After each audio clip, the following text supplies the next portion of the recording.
बोलिए श्री सत्यनारायण भगवान की जय। आप सभी पर भगवान श्री सत्यनारायण का आशीर्वाद सदैव ही बना रहे। आज की वीडियो में हम सुनेंगे श्री सत्यनारायण भगवान की संपूर्ण कथा। तो आप सभी लोग हमारे साथ जुड़े रहिएगा और कथा को पूरा अवश्य सुनिएगा। प्रत्येक महीने की पूर्णिमा पर भगवान श्री सत्यनारायण का पूजन और उनकी कथा सुनी अथवा पढ़ी जाती है। तो जो भी भक्त पूरी श्रद्धा भाव से पूर्णिमा का व्रत करके भगवान श्री सत्यनारायण का पूजन करते हैं, उनकी कथा को सुनते हैं, तो भगवान श्री सत्यनारायण की कृपा से उन भक्तों की सभी मनोकामनाएं पूरी होती हैं और उन भक्तों पर भगवान श्री सत्यनारायण का आशीर्वाद सदैव ही बना रहता है। हमारे हिंदू धर्म में कार्तिक पूर्णिमा का विशेष महत्व माना जाता है। कहते हैं कि इस दिन भगवान विष्णु के साथ ही भगवान शिव की पूजा की जाती है। एक ऐसी पूर्णिमा है जिस पर भगवान विष्णु और भगवान शिव दोनों की एक साथ पूजा की जाती है, इसलिए कार्तिक पूर्णिमा बहुत ही खास मानी जाती है। पौराणिक कथाओं में बताया गया है कि इस दिन भगवान शिव ने त्रिपुरासुर नामक राक्षस का अंत करके उसके आतंक से देवताओं को मुक्ति दिलाई थी और इसलिए इस दिन का महत्व शास्त्रों में बहुत खास माना जाता है। इस दिन देवताओं ने दिवाली के रूप में मनाया गया था, तो इसी दिन से कार्तिक पूर्णिमा को देव दिवाली के नाम से भी जाना जाता है। इस दिन पूजा पाठ के साथ दान पुण्य करने और गंगा स्नान करने से भक्तों के सभी कष्ट दूर होते हैं और कई जन्मों के पापों का अंत भी होता है। तो इस प्रकार से इस पूर्णिमा पर जो भी भक्त भगवान श्री सत्यनारायण का पूजन करते हैं तो उन पर भगवान सत्यनारायण की विशेष कृपा होती है। तो इस बार जो है आप पूर्णिमा का यदि व्रत शुरू करना चाहते हैं तो पूर्णिमा का व्रत भी शुरू कर सकते हैं, भगवान श्री सत्यनारायण का पूजन भी कर सकते हैं। कहते हैं कि इस दिन भगवान विष्णु के नारायण स्वरूप का पूजन किया जाता है। तो जो भी भक्त बड़े ही श्रद्धा भाव से इस दिन व्रत रखकर भगवान श्री सत्यनारायण का पूजन करते हैं, उनकी कथा को सुनते अथवा पढ़ते हैं, तो उनके सभी सुखों की प्राप्ति होती है और उन भक्तों की सभी मनोकामनाएं पूर्ण होती हैं। शास्त्रों में बताया गया है कि श्री सत्यनारायण व्रत कथा का पाठ करने से व्यक्ति को 1000 यज्ञ करने के बराबर पुण्य फल की प्राप्ति होती है। सत्यनारायण भगवान व्रत कथा में भगवान विष्णु के सत्य स्वरूप के बारे में बताया गया है। इस व्रत कथा का पाठ करने से घर में सुख समृद्धि का वास होता है और भगवान विष्णु की कृपा अपने भक्तों पर बनी रहती है। तो साल 2024 में कार्तिक मास की पूर्णिमा 15 नवंबर दिन शुक्रवार को मनाई जाएगी और इसी दिन कार्तिक पूर्णिमा का व्रत, स्नान दान, भगवान श्री सत्यनारायण का पूजन और कथा पढ़ी अथवा सुनी जाएगी। जो भी भक्त श्रद्धा भाव से इस दिन कथा पढ़ते अथवा सुनते हैं, उन पर भगवान विष्णु अपनी कृपा बरसाते हैं। कार्तिक पूर्णिमा इसलिए भी खास है क्योंकि इस दिन देव दिवाली भी मनाई जाती है। कहते हैं कि देवताओं ने इसी दिन दिवाली मनाई थी, इसलिए इस पूर्णिमा का महत्व और अधिक बढ़ जाता है। भगवान श्री सत्यनारायण की कथा पढ़ने अथवा सुनने से भक्तों को अपार सुखों की प्राप्ति होती है और भगवान विष्णु उन भक्तों पर अपना आशीर्वाद सदैव ही बनाए रखते हैं। इस कथा में कुल 5 अध्याय हैं, तो सारे ही अध्याय आज की इस वीडियो में सुनेंगे क्योंकि बिना किसी अध्याय के ये कथा अधूरी मानी जाती है। तो कथा को पूरा अवश्य सुनिएगा, कोई भी कथा हो उसको पूरा अवश्य सुनिएगा। तो इसके लिए आप घर पर भी भगवान श्री सत्यनारायण का मंडप तैयार कर सकते हैं। आप चाहे तो ब्राह्मण को बुलाकर भी इस कथा का पाठ जो है करवा सकते हैं, या फिर आप ब्राह्मण को नहीं बुला पाते हैं या ब्राह्मण नहीं मिलते हैं आपको, तो आप घर पर ही मोबाइल के द्वारा या फिर किताब के द्वारा इस कथा को सुन सकते हैं। यदि आप प्रत्येक पूर्णिमा का व्रत करते इस कथा को सुनते हैं तो आपको करोड़ों गुना अश्वमेघ यज्ञ के बराबर फल की प्राप्ति होती है। तो आइए कथा को शुरू करते हैं। उससे पहले भगवान श्री सत्यनारायण का ध्यान करते हैं। बोलिए श्री सत्यनारायण भगवान की जय।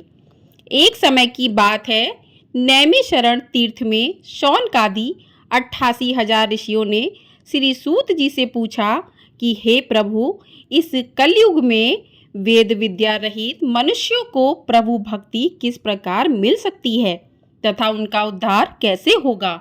हे मुनि श्रेष्ठ, कोई ऐसा तप बताइए जिससे थोड़ा समय में ही पुण्य मिले और मनवांछित फल भी मिल जाए।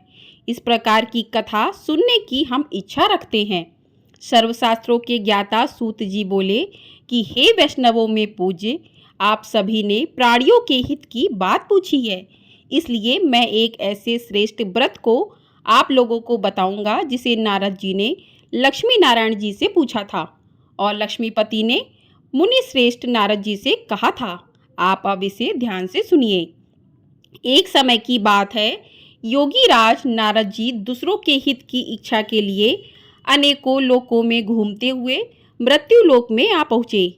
यहाँ उन्होंने अनेक योनियों में जन्मे प्रायः सभी मनुष्यों को अपने कर्मों द्वारा अनेकों दुखों से पीड़ित देखा। उनका दुख देख नारद जी सोचने लगे कि कैसा यत्न किया जाए जिसके करने से निश्चित रूप से मानव के दुखों का अंत हो जाए। इसी विचार पर मनन करते हुए वह विष्णु लोक में गए। वहां वह देवों के ईश नारायण की स्तुति करने लगे, जिनके हाथों में शंख, चक्र, गदा और पद्म थे, गले में बरमाला पहने हुए थे। स्तुति करते हुए नारद जी बोले कि हे भगवान, आप अत्यंत शक्ति से संपन्न हैं। मन तथा वाणी भी आपको नहीं पा सकती है। आपका आदि, मध्य तथा अंत नहीं है। निर्गुण स्वरूप सृष्टि के कारण भक्तों के दुख को दूर करने वाले हैं। आपको मेरा नमस्कार है। नारद जी की स्तुति सुन विष्णु भगवान बोले कि हे मुनि श्रेष्ठ, आपके मन में क्या बात है? आप किस काम के लिए पधारे हैं, उसे निसंकोच कहो। इस पर नारद मुनि बोले कि मृत्यु लोक में अनेक योनियों में जन्मे मनुष्य अपने कर्मों के द्वारा अनेकों दुख से दुखी हो रहे हैं। हे नाथ, आप मुझ पर दया रखते हैं तो बताइए कि वो मनुष्य थोड़े प्रयास से ही अपने दुखों से कैसे छुटकारा पा सकते हैं। तभी श्री हरि बोले कि हे नारद, मनुष्यों की भलाई के लिए तुमने बहुत अच्छी बात पूछी है, जिसके करने से मनुष्य मोह से छूट जाता है। वह बात मैं कहता हूँ, उसे सुनो। स्वर्गलोक व मृत्युलोक दोनों में एक दुर्लभ उत्तम व्रत है जो पुण्य देने वाला है। आज प्रेम वश होकर मैं उसे तुमसे कहता हूँ। श्री सत्यनारायण भगवान का यह व्रत अच्छी तरह विधान पूर्वक करके मनुष्य तुरंत ही यहाँ सुख भोग कर मरने के उपरांत मोक्ष को पाता है। श्री हरि के वचन सुनकर नारद जी बोले कि उस व्रत का फल क्या है और उसका विधान क्या है।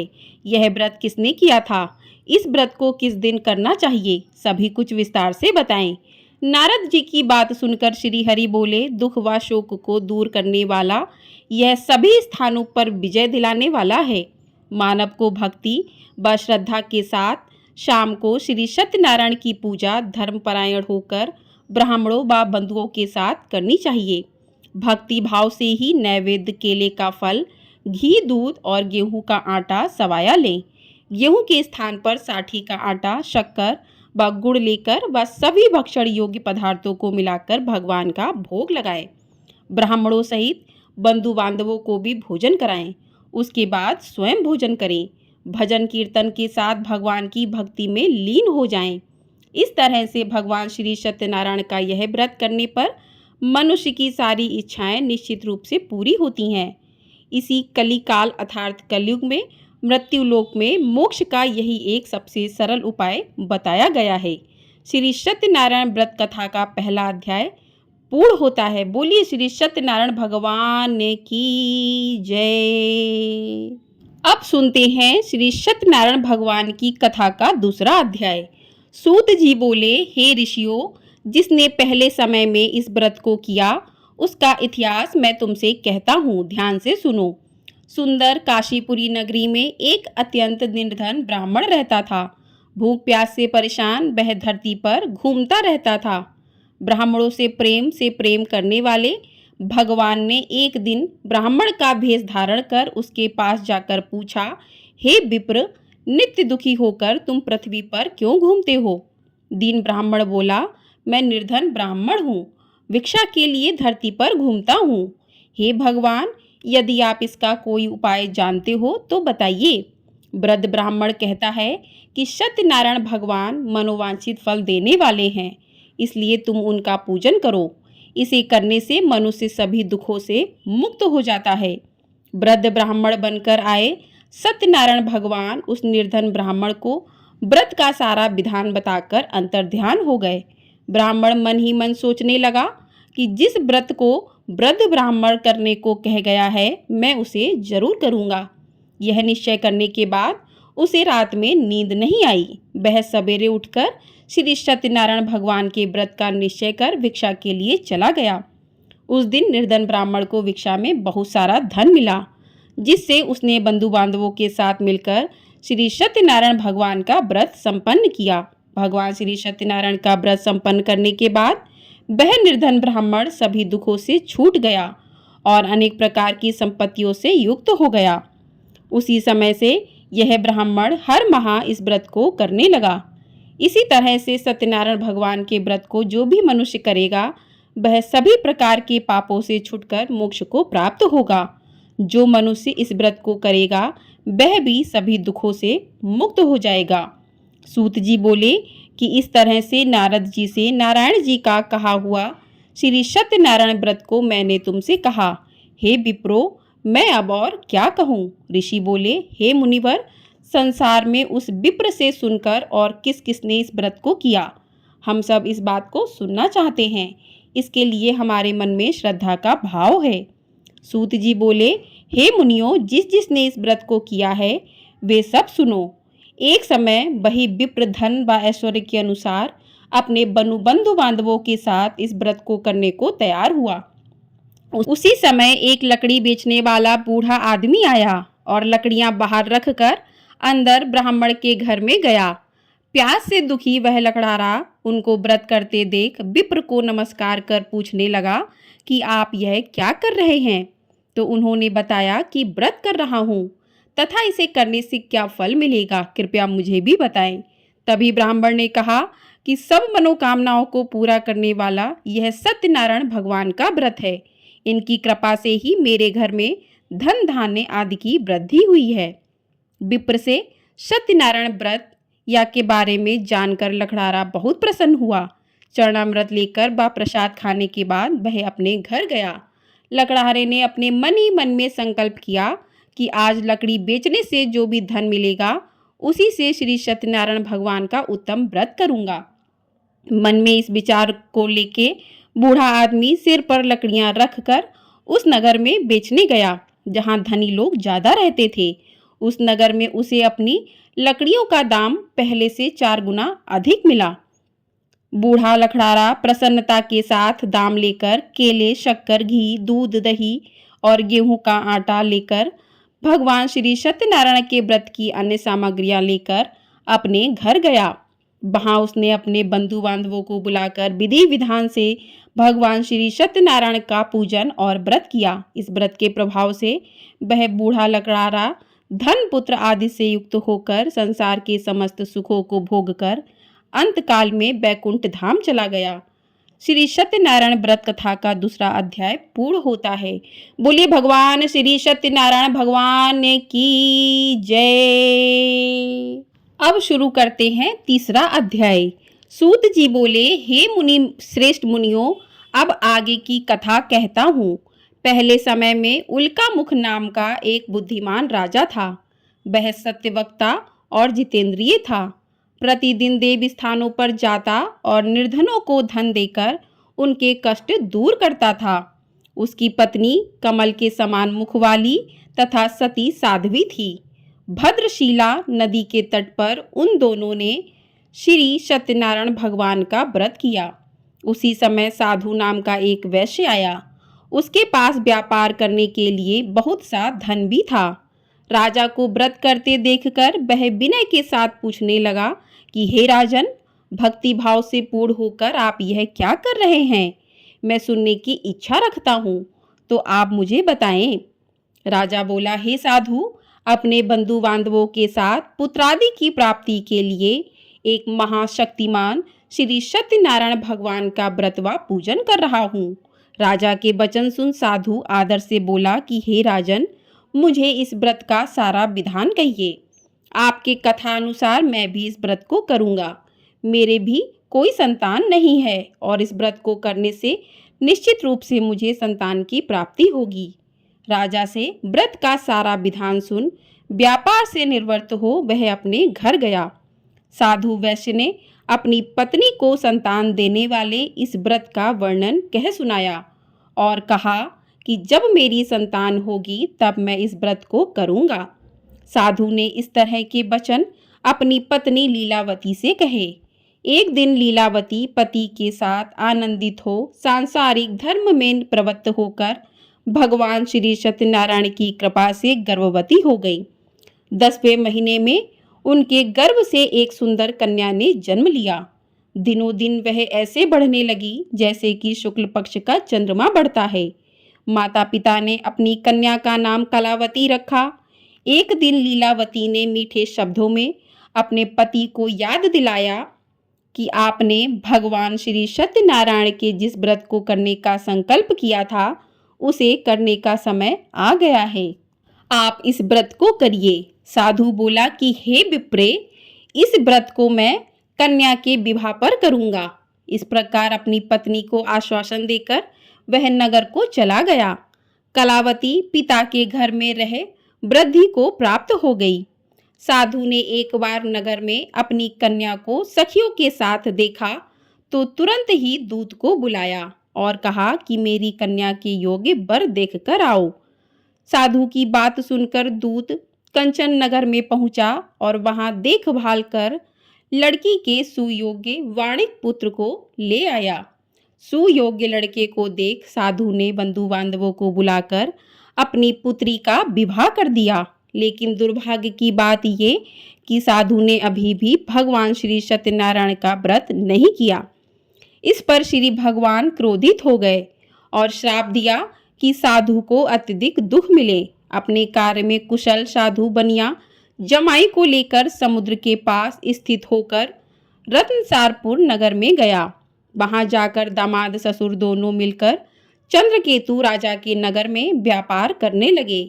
एक दिन भगवान श्री सत्यनारायण की माया से एक चोर राजा का धन चुराकर भाग रहा था। उसने राजा के सिपाहियों को अपना पीछा करते देख चुराया हुआ धन वहां रख दिया जहां साधु और जमाई के साथ ठहरा हुआ था। राजा के सिपाहियों ने साधु वैश्य के पास राजा का धन पड़ा देखा तो वह ससुर और जमाई दोनों को बांधकर प्रसन्नता से राजा के पास ले गए और कहा कि उन दोनों चोरों को हम पकड़ लाए हैं, आप आगे की कार्रवाई की आज्ञा दें। राजा की आज्ञा से उन दोनों को कठिन कारावास में डाल दिया गया और उनका सारा धन भी उनसे छीन लिया गया। श्री सत्यनारायण भगवान से श्राप से साधु की पत्नी भी बहुत दुखी हुई। घर में जो भी धन रखा था उसे चोर चुरा ले गए।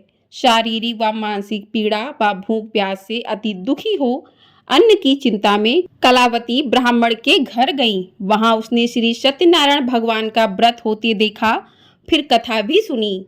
वह प्रसाद ग्रहण कर रात को घर वापस आई। माता के कलावती से पूछा कि हे पुत्री, अब तक तुम कहाँ थीं? तेरे मन में क्या है? कलावती ने अपनी माता से कहा कि हे माता, मैंने एक ब्राह्मण के घर में श्री सत्यनारायण भगवान का व्रत देखा है। कन्या के वचन सुन लीलावती भगवान के पूजन की तैयारी करने लगी। लीलावती ने परिवार व बंधुओं सहित सत्यनारायण भगवान का पूजन किया और उनसे वर मांगा कि मेरे पति तथा जवाई शीघ्र ही घर वापस आ जाएं। साथ ही यह भी प्रार्थना की कि हम सबका अपराध क्षमा करें। श्री सत्यनारायण भगवान इस व्रत से संतुष्ट हो गए और राजा चंद्रकेतु को सपने में दर्शन देकर कहा कि हे राजन, तुम उन दोनों वैश्यों को छोड़ दो और तुमने उनका जो भी धन लिया है उसे वापस कर दो। अगर ऐसा नहीं किया तो मैं तुम्हारा धन, राज्य व संतान सभी को नष्ट कर दूंगा। राजा को यह सब कहकर वह अंतर्ध्यान हो गए। प्रातःकाल सभा में राजा ने अपना सपना सुनाया। फिर बोले कि वणिक पुत्रों को कैद से मुक्त कर सभा में लाओ। दोनों ने आते ही राजा को प्रणाम किया। राजा मीठी बाड़ी में बोला कि हे महानुभाव, भाग्यवश ऐसा कठिन दुख तुम्हें प्राप्त हुआ है, लेकिन अब तुम्हें कोई भय नहीं है। ऐसा कह राजा ने उन दोनों को नए वस्त्र आभूषण भी पहनाए और जितना धन उनका लिया था उससे दुगुना धन वापस कर दिया। दोनों वैश्य अपने घर को चल दिए। श्री सत्यनारायण व्रत कथा का 3रा अध्याय पूर्ण होता है। बोलिए भगवान श्री सत्यनारायण भगवान की जय। अब सुनते हैं श्री सत्यनारायण भगवान की व्रत कथा का चौथा अध्याय। सूत जी बोले, वैश्य ने मंगलाचार कर अपनी यात्रा आरंभ की और अपने नगर की ओर चल दिए। उनके थोड़ी दूर जाने पर एक दंडी भेषधारी श्री सत्यनारायण ने उनसे पूछा कि हे साधु, तेरी नाव में क्या है? अभिवाड़ी बड़ित हंसता हुआ बोला, हे दंडी, आप क्यों पूछते हो? क्या धन लेने की इच्छा है? मेरी नाव में तो बेलवा पत्ते भरे हुए हैं। वैश्य के कठोर वचन सुनकर भगवान बोले, तुम्हारा वचन सत्य हो। दंडी ऐसे वचन कहकर वहां से दूर चले गए। कुछ दूर जाकर समुद्र के किनारे बैठ गए। दंडी के जाने के बाद साधु वैश्य ने नित्य क्रिया के पश्चात नाव को ऊंची उठते देखकर अचंभा माना और नाव में बेल पत्ते आदि देखकर मूर्छित हो जमीन पर गिर पड़ा। मूर्छा खुलने पर वह अत्यंत शोक में डूब गया। तब उसका दामाद बोला कि आप शोक ना मनाएं, यह दंडी का शाप है, इसलिए हमें उनकी शरण में जाना चाहिए, तभी हमारी मनोकामना पूरी होगी। दामाद की बात सुनकर वह दंडी के पास पहुंचा और अत्यंत भक्ति भाव नमस्कार करके बोला, मैंने आपसे जो जो असत्य वचन कहे थे उनके लिए मुझे क्षमा दे। ऐसा कहकर महान शोकातुर होकर रोने लगा। तब दंडी भगवान बोले कि हे वणिक पुत्र, मेरी आज्ञा से बार बार तुम्हें दुख प्राप्त हुआ है, तू मेरी पूजा से विमुख हुआ। साधु बोला, हे भगवान, आपकी माया से ब्रह्मा आदि देवता भी आपके रूप को नहीं जानते, तब मैं तो अज्ञानी कैसे जान सकता हूँ। आप प्रसन्न होइए, अब मैं सामर्थ्य के अनुसार आपकी पूजा करूँगा। मेरी रक्षा करो और पहले के समान नौका में धन भर दो। साधु वैश्य के भक्ति पूर्वक वचन सुनकर भगवान प्रसन्न हो गए और उसकी इच्छा के अनुसार वरदान देकर अंतर्ध्यान हो गए। ससुर जवाई जब नाव पर आए तो नाव धन से भरी हुई थी। फिर वहीं अपने अन्य साथियों के साथ सत्यनारायण भगवान का पूजन कर अपने नगर को चल दिए। जब नगर के नज़दीक पहुँचे तो दूत को घर पर खबर करने के लिए भेज दिया। दूत साधु की पत्नी को प्रणाम करके कहता है कि मालिक अपने दामाद सहित नगर के निकट आ गए हैं। दूत की बात सुनकर साधु की यानी कि वैश्य की पत्नी लीलावती ने बड़े हर्ष के साथ सत्यनारायण भगवान का पूजन कर अपनी पुत्री कलावती से कहा कि मैं अपने पति के दर्शन को जाती हूँ, तू कार्य पूर्ण कर शीघ्र आ जा। माता के ऐसे वचन सुनकर कलावती जल्दी में प्रसाद छोड़कर अपने पति के पास चली गई। प्रसाद की अवज्ञा के कारण श्री सत्यनारायण भगवान रुष्ट हो गए और नाव सहित उसके पति को पानी में डुबो दिया। कलावती अपने पति को वहां ना पाकर रोती हुई जमीन पर गिर पड़ी। नौका को डूबा हुआ देख व कन्या को रोता देख साधु दुखी होकर बोला कि हे प्रभु, मुझसे तथा मेरे परिवार से जो भी भूल हुई है उसे क्षमा करें। साधु के दीन वचन सुनकर श्री सत्यनारायण भगवान प्रसन्न हो गए और आकाशवाणी हुई कि हे साधु, तेरी कन्या मेरे प्रसाद को छोड़कर आई है, इसलिए उसका पति अदृश्य हो गया है। यदि वह घर जाकर प्रसाद खाकर लौटती है तो इसे इसका पति अवश्य मिलेगा। ऐसी आकाशवाणी सुन कलावती घर पहुंचकर प्रसाद खाती हैं और फिर आकर अपने पति के दर्शन करती हैं। उसके बाद साधु अपने बंधु बांधवों सहित श्री सत्यनारायण भगवान का विधि विधान से पूजन करता है। इस लोक का सुख भोग कर अंत में स्वर्ग को जाता है। श्री सत्यनारायण व्रत कथा का चौथा अध्याय पूर्ण हुआ। बोलिए भगवान श्री सत्यनारायण की जय। अब सुनते हैं सत्यनारायण भगवान व्रत कथा का पांचवा अध्याय। सूत जी बोले कि हे ऋषियों, मैं और भी एक कथा सुनाता हूँ, उसे भी ध्यान पूर्वक सुनो। प्रजा पालन में लीन तुंगध्वज नाम का एक राजा था। उसने भी भगवान का प्रसाद त्याग कर बहुत ही दुख सहन किया। एक बार वन में जाकर वन्य पशुओं को मारकर वह बड़ के पेड़ के नीचे आया। वहां उसने ग्वालों को भक्ति भाव से अपने बंधुओं सहित सत्यनारायण भगवान का पूजन करते देखा। अभिमानवश राजा ने उन्हें देखकर भी पूजा स्थान में नहीं गया और न ही उसने भगवान को नमस्कार किया। ग्वालों ने राजा को प्रसाद दिया, लेकिन उसने वह प्रसाद भी नहीं खाया और प्रसाद को वहीं पर छोड़कर अपने नगर को चला गया। जब वह नगर में पहुंचा तो वहां सब कुछ तहस नहस हुआ पाया। तो वह शीघ्र ही समझ गया कि यह सब भगवान ने ही किया है। वह दोबारा ग्वालों के पास पहुंचा और विधि पूर्वक पूजा करके प्रसाद खाया तो श्री सत्यनारायण भगवान की कृपा से सब कुछ पहले जैसा हो गया। दीर्घ काल तक सुख भोगने के बाद मरणोपरांत उसे स्वर्गलोक की प्राप्ति हुई। जो भी मनुष्य परम दुर्लभ इस व्रत को करेगा तो भगवान श्री सत्यनारायण की अनुकंपा से उसे धन धान्य की प्राप्ति होगी। निर्धन धनी हो जाता है और भय युक्त हो जीवन जीता है। संतानहीन मनुष्य को संतान सुख मिलता है और सारे मनोरथ पूर्ण होने पर मानव अंतकाल में वैकुंठ धाम को जाता है। सूत जी बोले कि जिन्होंने पहले इस व्रत को किया है, अब उनके दूसरे जन्म की कथा कहता हूँ। वृद्ध शतानंद ब्राह्मण ने सुदामा का जन्म लेकर मोक्ष की प्राप्ति की। लगड़ारे ने अगले जन्म में निषाद बनकर मोक्ष को प्राप्त किया। उल्कामुख नाम का राजा दशरथ होकर बैकुंठ को गए और साधु नाम के वैश्य ने मोर ध्वज बनकर अपने पुत्र को आरे से चीरकर मोक्ष पाया और महाराज तुंग ध्वज ने स्वयंभू होकर भगवान में भक्ति युक्त होकर कर्म करके मोक्ष पाया। श्री सत्यनारायण व्रत कथा का 5वां अध्याय पूर्ण होता है। बोलिए श्री सत्यनारायण भगवान की जय। तो इस प्रकार से भगवान श्री सत्यनारायण की कथा पूर्ण होती है। जो भी भक्त पूर्णिमा के दिन भगवान श्री सत्यनारायण का पूजन करके उनकी कथा को सुनते हैं, उनके प्रसाद को ग्रहण करते हैं तो उनकी सभी मनोकामनाएं पूर्ण होती हैं। वो इस धरती पर सुखों को भोगकर अंत में मोक्ष को प्राप्त होते हैं। आइए अब करते हैं भगवान श्री सत्यनारायण की कथा। जय लक्ष्मी रमणा स्वामी, जय लक्ष्मी रमणा, सत्यनारायण स्वामी जनपातक हरणा।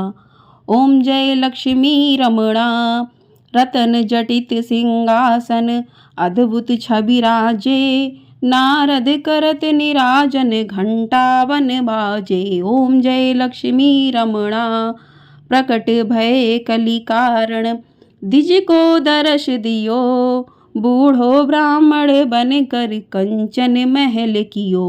ओम जय लक्ष्मी रमणा, दुर्बल भील कठारो, जिन पर कृपा करी, चंद्रचूड़ एक राजा तिनकी विपति हरी। ओम जय लक्ष्मी रमणा, वैश्य मनोरथ पायो, श्रद्धा तज दीन्ही, सो फल भोग्यो प्रभु जी, फिर स्तुति कीनी। ओम जय लक्ष्मी रमणा, भाव भक्ति के कारण, छिन छिन रूप धर्यो, श्रद्धा धारण कीनी, तिनको काज सरो।